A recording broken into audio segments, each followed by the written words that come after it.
नमस्कार दोस्तों, चलिए जानते हैं उत्तर प्रदेश की 50 फटाफट बड़ी खबरों को सिर्फ 10 मिनट में। लेकिन उससे पहले आप यह वीडियो किस जगह से देख रहे हैं हमें कमेंट में जरूर बताएं। योगी सरकार माघ मेले को लेकर पूरी तरह तैयार नजर आ रही है। इस बार श्रद्धालुओं की सुविधा के लिए कानपुर परिक्षेत्र से 270 स्पेशल बसें चलाई जाएंगी। ये बसें 24 घंटे चलेंगी ताकि किसी को रुकना न पड़े। प्रशासन को भीड़ और ट्रैफिक व्यवस्था संभालने के सख्त निर्देश दिए गए। लखनऊ में सरकार एक बड़े कार्यक्रम की तैयारी कर रही है, जिसमें अलग अलग सरकारी योजनाओं के लाभार्थियों को बुलाया जाएगा। इसके लिए 2240 बसों से करीब 1,12,000 लोगों को लाया जाएगा। अधिकारियों को निर्देश हैं कि खाने, पानी, सुरक्षा और बैठने की पूरी व्यवस्था समय पर की। यूपी सरकार ने आवारा कुत्तों की बढ़ती संख्या को लेकर बड़ा फैसला लिया है। नसबंदी अभियान को तेज करने के लिए नई गाइडलाइन जारी की गई है। सरकार का कहना है कि इससे सड़क हादसे, काटने की घटनाएं और लोगों में डर की समस्या काफी हद तक कम हो सके।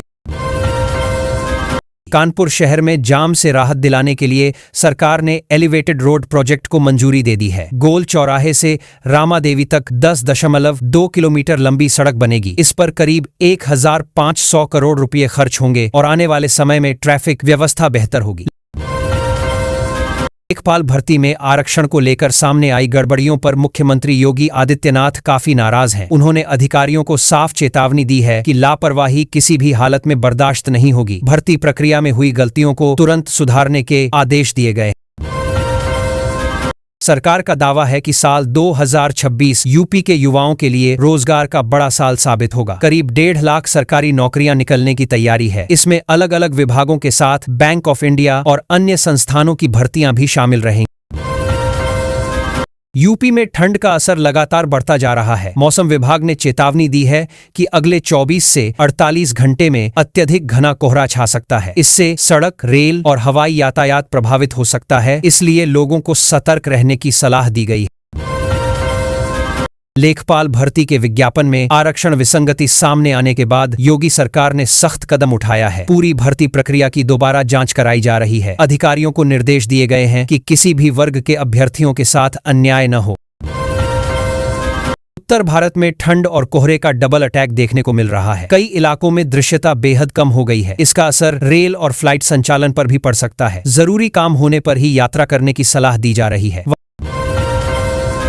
वाराणसी में लगातार दूसरे दिन शीत दिवस दर्ज किया गया है। घने कोहरे और कड़ाके की ठंड की वजह से 30 उड़ानें रद्द करनी पड़ी। यात्रियों को काफी परेशानी हुई और कई लोगों को अपनी यात्रा टालनी पड़ी।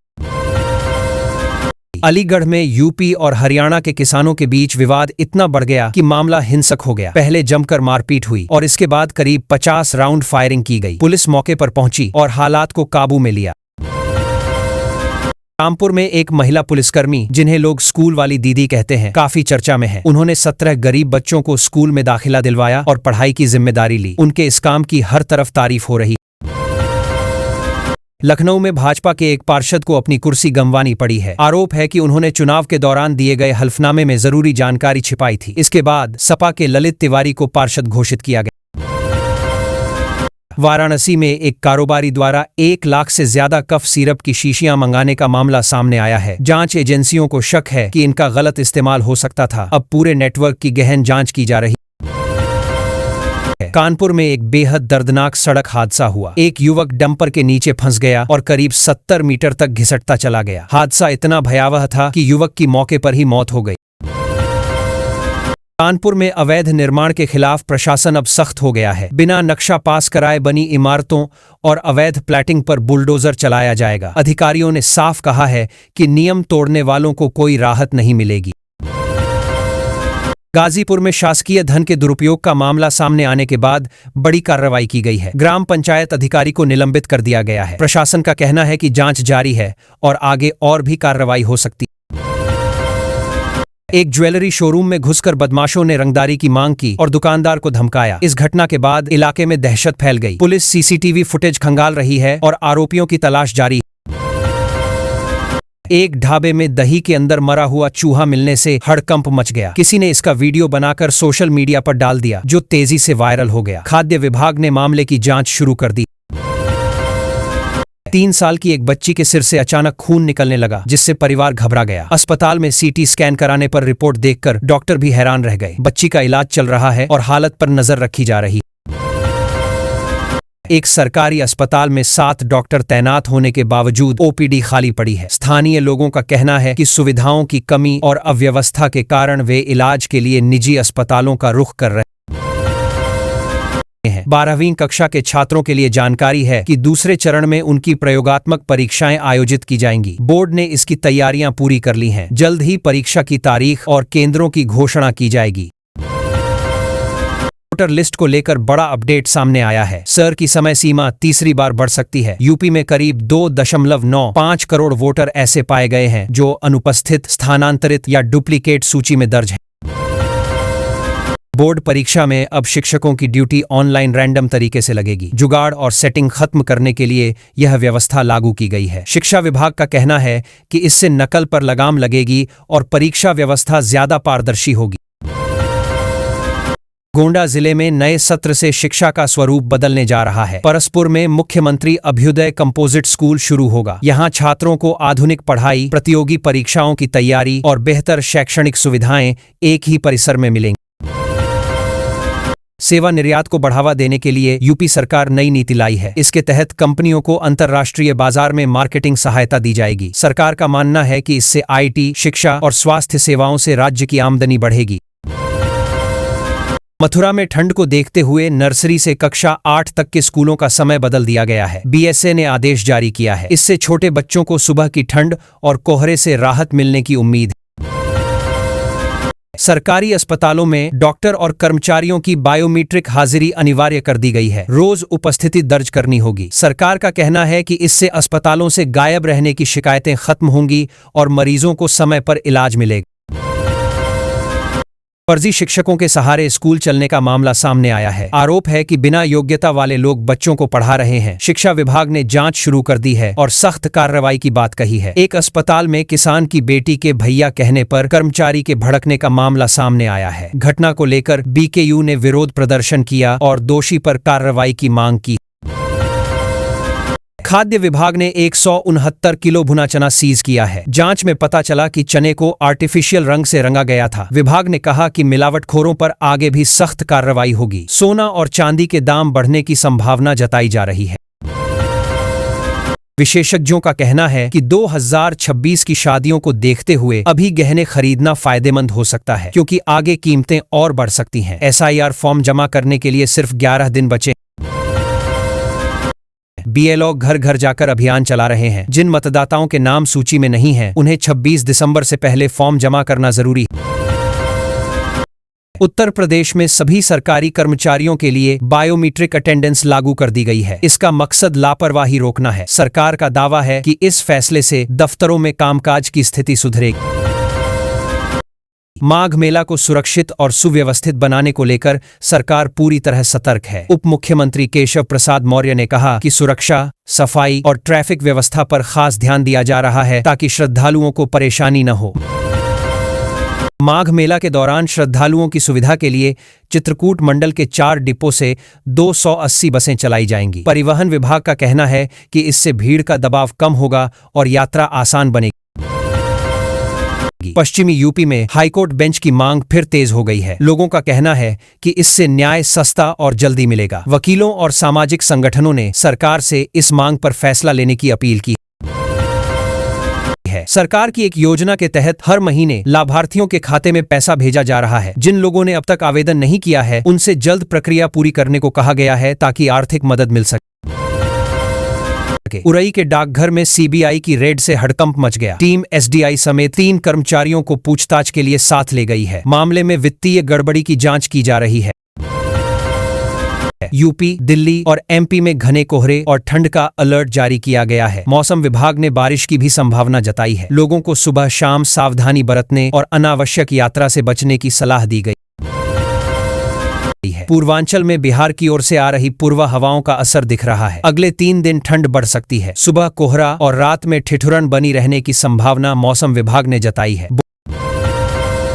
बोर्ड परीक्षा में अब शिक्षकों की ड्यूटी ऑनलाइन रैंडम तरीके से लगेगी। जुगाड़ और सेटिंग खत्म करने के लिए यह व्यवस्था लागू की गई है। शिक्षा विभाग का कहना है कि इससे नकल पर लगाम लगेगी और परीक्षा व्यवस्था ज्यादा पारदर्शी होगी। गोंडा जिले में नए सत्र से शिक्षा का स्वरूप बदलने जा रहा है। परसपुर में मुख्यमंत्री अभ्युदय कंपोजिट स्कूल शुरू होगा। यहां छात्रों को आधुनिक पढ़ाई, प्रतियोगी परीक्षाओं की तैयारी और बेहतर शैक्षणिक सुविधाएं एक ही परिसर में मिलेंगी।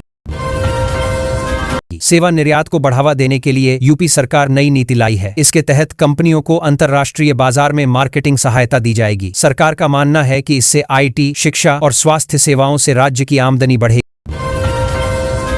मथुरा में ठंड को देखते हुए नर्सरी से कक्षा 8 तक के स्कूलों का समय बदल दिया गया है। बीएसए ने आदेश जारी किया है। इससे छोटे बच्चों को सुबह की ठंड और कोहरे से राहत मिलने की उम्मीद है।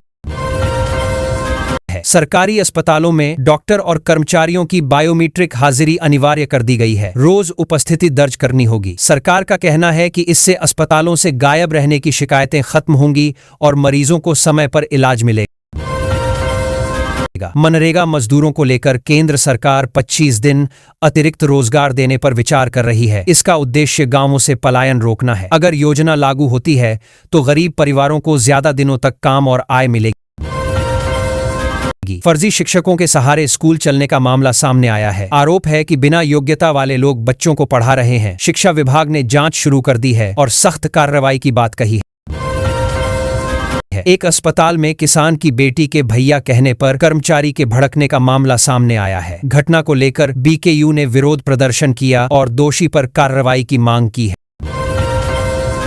खाद्य विभाग ने 169 किलो भुना चना सीज किया है। जांच में पता चला कि चने को आर्टिफिशियल रंग से रंगा गया था। विभाग ने कहा कि मिलावटखोरों पर आगे भी सख्त कार्रवाई होगी। सोना और चांदी के दाम बढ़ने की संभावना जताई जा रही है। विशेषज्ञों का कहना है कि 2026 की शादियों को देखते हुए अभी गहने खरीदना फायदेमंद हो सकता है, क्योंकि आगे कीमतें और बढ़ सकती हैं।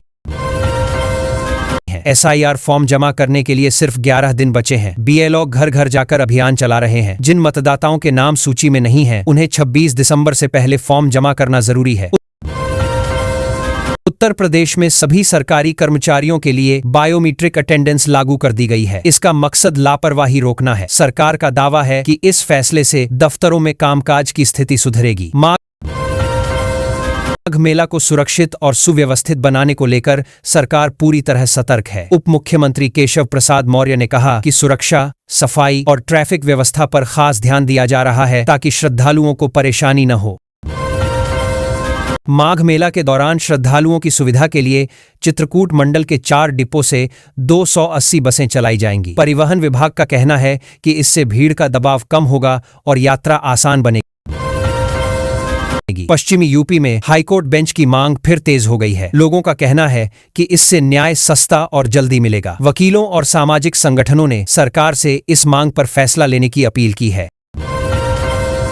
सरकार की एक योजना के तहत हर महीने लाभार्थियों के खाते में पैसा भेजा जा रहा है। जिन लोगों ने अब तक आवेदन नहीं किया है, उनसे जल्द प्रक्रिया पूरी करने को कहा गया है ताकि आर्थिक मदद मिल सके।